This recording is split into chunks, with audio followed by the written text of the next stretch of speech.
Hello, my name is Herschel Dixon. You may remember me from reading my book AJ and the Talent Show. Today I'm going to read you a Dr. Seuss book. But beware, this book may change your life. Picture yourself playing in a city park or in your backyard if you're lucky enough to have one. What do you see? A tree to climb? Birds in a nest? Flowers? Now imagine all of that taken away. There's a parking lot and a factory with smokestacks. Try planting flowers in the cement or breathing fresh air under the smokestacks. The world will be like this unless we can teach the kids of the world to love it before we lose it. How can we do that? Dr. Seuss found a way. He gets us laughing, gets us interested in a story of a greedy onceler who only cared about money. But the onceler's happiness and success were short-lived. He even came to realize that we don't really need needs. Dr. Seuss asks us to speak up for the trees, the water, and the air. If something wrong is being done to the environment, speak up as the Lorax did. Talk to your parents, your teachers, and your legislators. Now kids, your legislators are the people that make up our local laws. Talk to anyone who will listen. Just by looking outside, we can see that the world is still a beautiful place. But as Dr. Seuss put it, it won't be unless someone like you cares a whole awful lot. Nothing is going to get better. It's not. The most important thing is that you kids can do is ask the right questions. The kind that make people think about why we are destroying our world. And maybe we'll all learn to laugh as we speak up for the Lorax and the oncelers in your neighborhoods. For it's you kids who will get us to clean up the mess. What mess? Let's read and see. At the far end of town, where the grickle grass grows, and the wind smells slow and sour when it blows, and no birds ever sing, excepting the old crows, is the street of the lifted Lorax.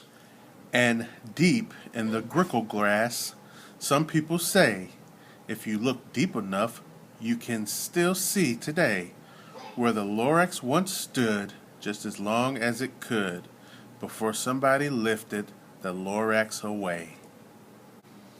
What was the Lorax, and why was it there? And why was it lifted and taken somewhere? From the far end of town where the grickle grass grows, and the old onceler still lives here. Ask him, he knows. You won't see the onceler, don't knock at his door. He stays in his lurkum on the top of his store. He lurks in his lurkum cold under the roof, where he makes his own clothes out of muffered moof. And on special dank midnights in August he peeks out of the shutters, and sometimes he speaks and tells how the Lorax was lifted away. He'll tell you perhaps if you're willing to pay. On the end of a rope he lets down a 10 pill, and you have to toss in 15 cents and a nail, and the shell of a great-great-great-grandfather snail. And then he pulls up the pill, makes a most careful count, to see if you've paid him the proper amount. Then he hides what you paid him away in his snub, his secret strange hole, and his grubulous glove. Then he grunts, I will call you by whisper my phone, for the secrets I tell are for your ears alone. Slup, down slups to whisper my phone to your ear, and the old onceler whispers are not very clear, since they have to come down through the snurgly hose, and he sounds as if he had smallish bees up his nose. Now I'll tell you, he says, with his teeth sounding gray, how the Lorax got lifted and taken away, way back in the days when the grass was still green, and the pond was still wet, and the clouds were still clean, and the song of the swami swans rang in the space.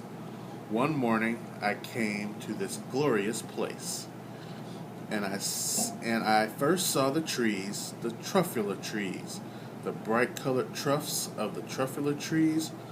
mile after mile in the fresh morning breeze. And under the trees I saw brown barbaloots frisking about in their barbaloot suits as they played in the shade and ate truffula fruits. From the ripulous pond came the comfortable sound of the humming fish humming while splashing around. But those trees, those truffula trees, all my life I've been searching for trees such as these, the touch of their truff much softer than silk. But those trees, those truffula trees, all my life I'd been searching for trees such as these, the touch of their tufts much softer than silk, and they had the sweet smell of fresh butterfly milk. I felt a great leaping of joy in my heart. I knew just what I'd do. I unloaded my cart. In no time at all, I built a small shop. Then I chopped down a truffula tree with one chop, and with great skillful skill, and with great speedy speed, I took that soft tuft and knitted a sneed. The instant I'd finished, I'd heard a gazump. I looked.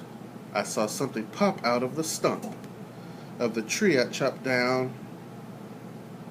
It was sort of a man. Describe him, that's hard, I don't know if I can. He was shortish and oldish and brownish and mossy, and he spoke with a voice that was sharpish and bossy. "Mister," he said with a sawdusty sneeze, "I am the Lorax. I speak for the trees. I speak for the trees have no tongues. And I'm asking you, sir, at the top of my lungs." He was very upset, and he shouted and puffed, "What's that thing you made out of my truffula tuft?" Look, Lorax, I said, there's no cause for alarm. I chopped just one tree. I am doing no harm. I am being quite useful. This thing is a thenede. A thenede's a fine something that all people need. It's a shirt. It's a sock.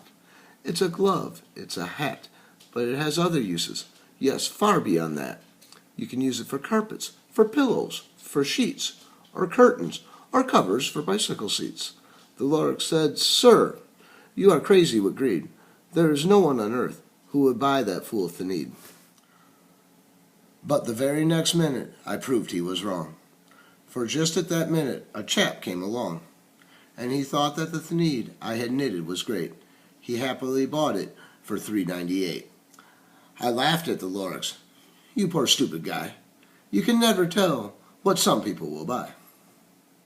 "I repeat," cried the Lorax, "I speak for the trees. I am busy," I told him. "Shut up, if you please." I rushed across the room, and in no time at all, built a radio phone. I put in a quick call. I called all my brothers and uncles and aunts, and I said, "Listen here, there's a wonderful chance for the whole Wunsler family to get mighty rich.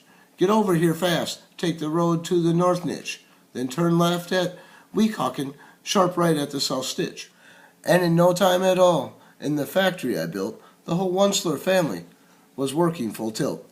We were all knitting thenedes, just as busy as bees, to the sound of the chopping of the truffula trees. Then, oh, baby, oh, how my business did grow.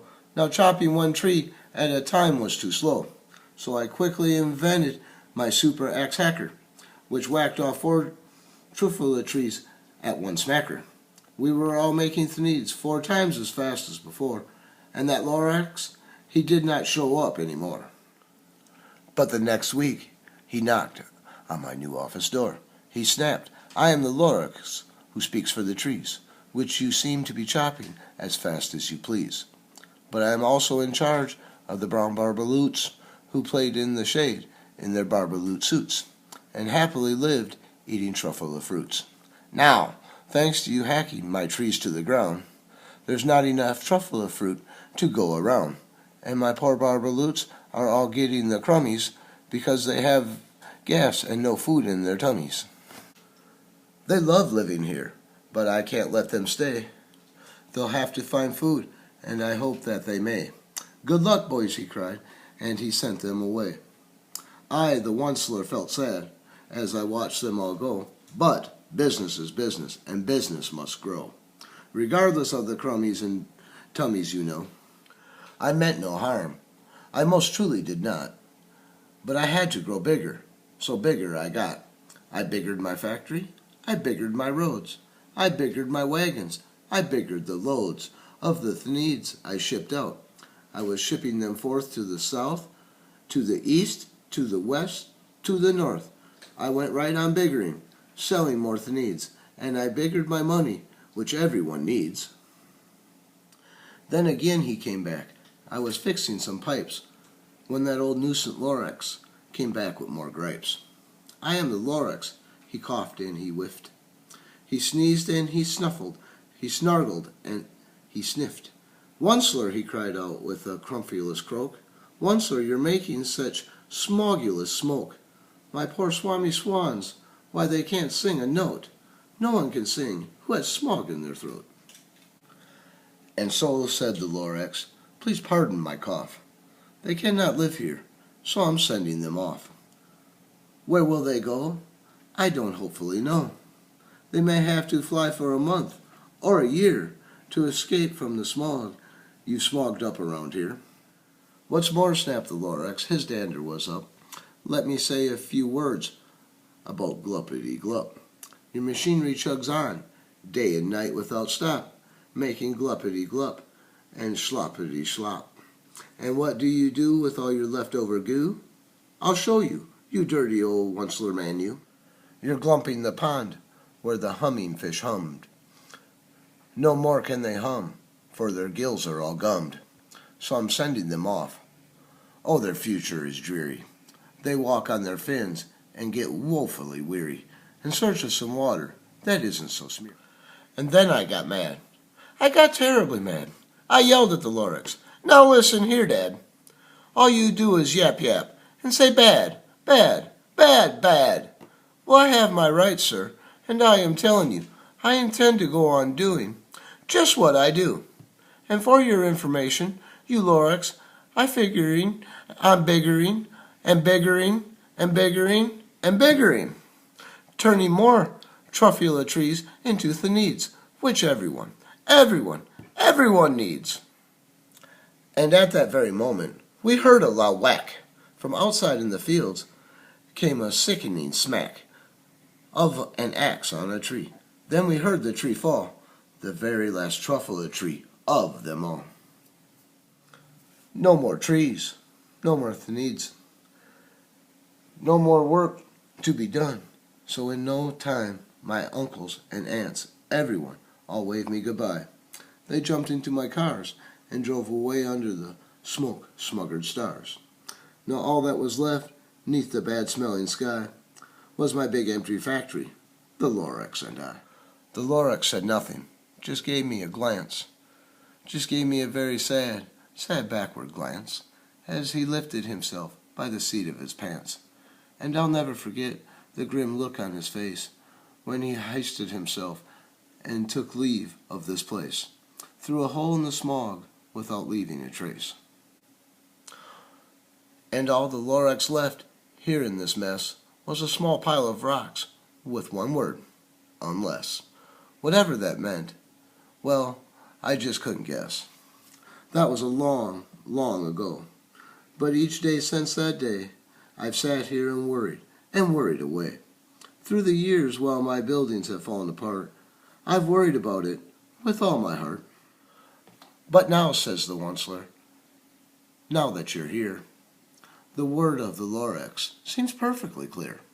Unless someone like you cares a whole awful lot, nothing is going to get better. It's not. So catch, calls the Onceler. He lets something fall. It's a truffula seed. It's the last one of all. You're in charge of the last of the truffula seeds. And truffula trees are what everyone needs. Plant a new truffula. Treat it with care. Give it clean water and feed it fresh air. Grow a forest. Protect it from axes that hack. Then the Lorax and all of his friends may come back.